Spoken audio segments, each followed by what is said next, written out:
자, 일단 저희가 이정우 선수 얘기 한번 나눠보도록 할 텐데요. 이정우 선수 이 미국에 가기 전 KBO 리그 연봉 역사의 새로운 기록부터 세울 것으로 또 전망이 됩니다.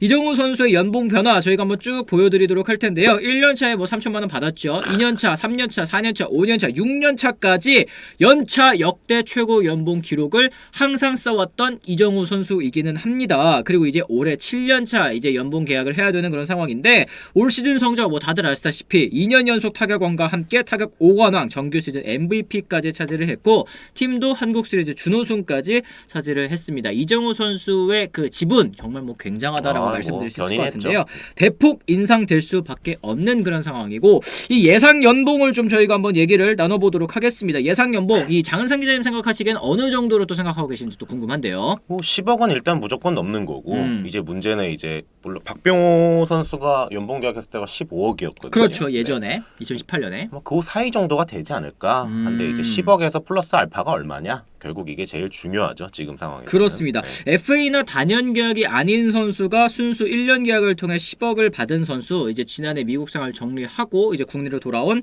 수윤 선수 27억이 또 이제 최고 기록이고요. 2018년 미국에서 다시 키움으로 복귀했을 때 박병호 선수가 받았었던 게 또 15억인데 이정우 선수가 과연 얼마를 받게 될 것이냐 그렇죠. 이런 것도 또 굉장히 궁금합니다. 일단 10억 돌파는 거의 뭐 이 기정사실인 것처럼 보여요. 이제 그랬을 때 7년차 역대 최고 연봉도 일단은 뭐 이미 경신했죠. 저기 뭐야 김하성 선수의 그 5억 5천만 원이 7년차 최고 연봉이었기 때문에 작년에 이미 가뿐하게 뛰어넘었고 여기서 깎일 일은 없거든요. 깎일 일은 없죠. 그러니까 뭐 무조건 경신하는 거고 또 제가 살짝 말씀드리자면 왜 10억을 넘을 거라고 거의 확신하느냐. 이정우 선수가 오늘 미국으로 나갑니다. 다 마무리를 했다는 거죠. 네, 이미 다 마무리를 했고 거의 뭐 땅땅땅 도장을 찍고 나가는 거기 때문에 10억은 무조건 넘을 것이고 그 뒤에 금액이 얼마가 되는 것이냐 그게 중요하다고 봅니다. 그렇습니다. 이 대충 봤을 때 지금 이제 흘러가는 나그네님 11억에서 12억 봅니다. 또 이런 얘기를 해주셨는데 사실은 이제 키움 히어로즈가 이 뭐 재정 상황이 뭐 그렇게 여의치는 않다라는 얘기가 있었음에도 불구하고 항상 이제 스타 플레이어 혹은 그렇죠. 이제 간판 선수들에게는 그래도 연봉 계약 섭섭지 않게 줬었던 걸로 맞아요. 제가 기억을 하거든요. 네. 그래가지고 다른 구단에서 사실 관심거리였거든요. 여기는 뭐 안배의 개념이 전혀 없는 구단이기 때문에 바로 시원하게 쏩니다. 맞습니다. 키움이 FA는 안 잡아도 연봉은 나름 올릴 사람들은 팍 올려주는 것 같다. 오늘님께서도 또 잘 말씀을 해주셨습니다. 자, 그랬을 때 뭐 이정우 선수도 있을 거지만 또 이제 같이 팀 동료인 안호진 선수의 연봉 계약도 좀 굉장히 화제를 몰고 있는 것 같습니다. 아직까지 키움 히어로즈 같은 경우에는 이 주요 선수들의 연봉 계약이 그렇죠. 완료가 되지 않은 그런 상황인데 올 시즌에 또 1억 5천을 받았어요. 그런데 이 아시다시피 안호진 선수 올 시즌에 골드글러브 투수 부문 골드글러브를 수상을 하면서 이 국내 토종 선수 중에서도 그리고 이제 외국인 선수들까지 포함하더라도 정말 눈에 띄는 그런 활약을 펼쳐줬습니다. 어느 정도 또 예상하십니까? 여기도 뭐 금액은 뭐 인상률은 뭐 2배는 당연히 넘을 것 같고 결국엔 뭐 앞자리가 얼마냐 차이 싸움인 것 같은데. 네네.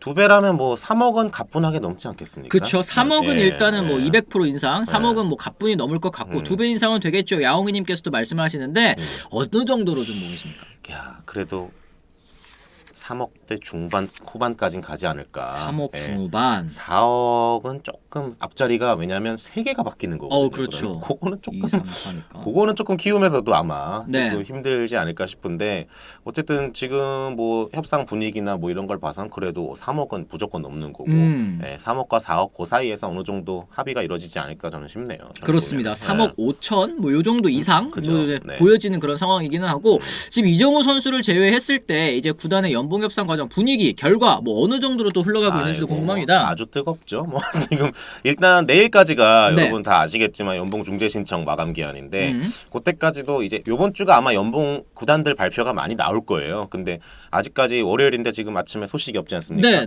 뭐 일단 뭐 원활하게 이루어지는 구단은 없다고 봐야죠.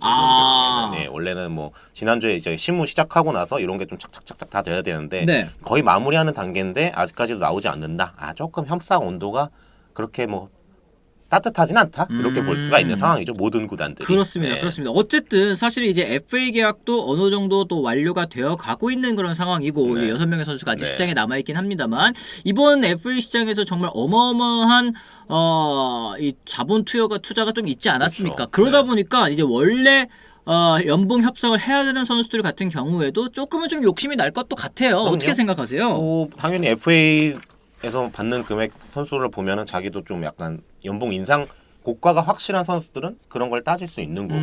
근데 또 구단 입장에서는 FA 선수들에 의해서 또 셀러리 캡 문제를 생각해야 되거든요. 맞네요. 연봉 인상에 대해서. 그런 거에서 좀 줄다리기가 계속 있으니까 그런 면에서 아무지까지는 조금 냉혈한 조금 온도차가 있는 거 아닌가. 하긴 이 셀러리 캡 문제도 저희가 얘기를 안 해볼 수가 없을 것 같아요. 결국에는 이제 FA 선수들을 대형 FA를 영입을 해오면 그 뭐라고 해야 될까, 파이가 사실은 그럼요. 줄어드는 거잖아요. 그렇죠. 연봉 협상을 하는 선수들 네. 입장에서는 파이가 줄어드는 거기 때문에 그 중에서 얼마만큼을 또 주장을 하느냐, 얼마만큼을 가져갈 수 있느냐도 이 선수들에게 있어서는 굉장히 또 중요한 문제가 될 것 그럼요. 같다. 네. 이런 생각이 좀 듭니다. 자, 그랬을 때는 뭐 다른 구단 같은 경우에도 지금은 좀 협상 난항을 겪고 있는 것이 좀 분위기인 것 같기는 해요. 그죠? 네. 거의 다 마무리한 구단도 많고요. 음. 근데 이제 아무래도 성적이 좀 안 났던 구단들은 아무래도 좀 빠르게 이런 게 했어요. 근데 이제 문제는 결국에는 성적이 난 구단들이죠. 네. 그런 구단들에서 이제 요때쯤 되면 이제 조금 안 되는 선수가 그렇게 단자리 쓰거든요. 네. 네, 막 10명 이상은 아니고 그 단자리 선수들이랑 마무리를 어떻게 하느냐 그게 굉장히 중요하죠. 지금 같은 경우에. 그렇습니다. 뭐 SSG라든지 네. 아니면 뭐 키움이라든지 그렇죠. 뭐 이렇게 네. LG라든지 이렇게 좋은 성적을 거둔 팀들 같은 경우에는 확실히 뭐 잘하는 선수들도 주장할 거리들이 또 있지 그럼요. 않겠습니까? 네, 이제 네. 그러다 보니까 좀 이제 협상이 좀 길어지는 것 같다라는 말씀 좀 드릴 수 있을 것 같고, 연봉 조정 신청 사례 또 나올 수 있을지도 또 관건입니다. 중재 신청 기간은 1월 10일 오후 6시까지니까 내일 6시까지거든요. 과연 올해는 또 이렇게 조정 신청 사례 또 나올 수 있을지 궁금합니다. 근데 좀 이게 한 차례 나왔다가 네. 최근에 비교적 최근에 한번 나왔다가 또 작년에는 없었거든요. 그렇죠. 그래서 한번 좀 속된 말로 물이 빠졌어요. 그래서 이걸 좀 하기가 지금 쉽지가 않은 분위기긴 해요. 근데 여러모로 셀러리 캡 핑계도 좀 이제 구단에서 될 수가 있고 이러니까. 근데 그 과정에서도 불구하고 제가 취재한 바에 의하면 나올 수도 있는 상황이긴 해요. 제가 냉정하게 봤을 때. 그래요? 예, 그래요? 예. 제가 지금 기억하기로는 이제 뭐 저희 주제 두 번째에서 다룬 이제 주건 그러니까요. 선수가 그러게요. 또 이제 예. 연봉 조정 신청을 해서 또 성공적으로 또 승리를 거둔 그렇죠. 사례가 또 있지 않았습니까? 네, 네. 이게 류지현 전 감독 이후로 이제 첫 번째 있는 그런 사례였는데 네. 올해에도 충분히 나올 만한 그런 상황이 또 연출이 될 것이다. 지금 분위기만 보면 그렇습니다. 음. 예.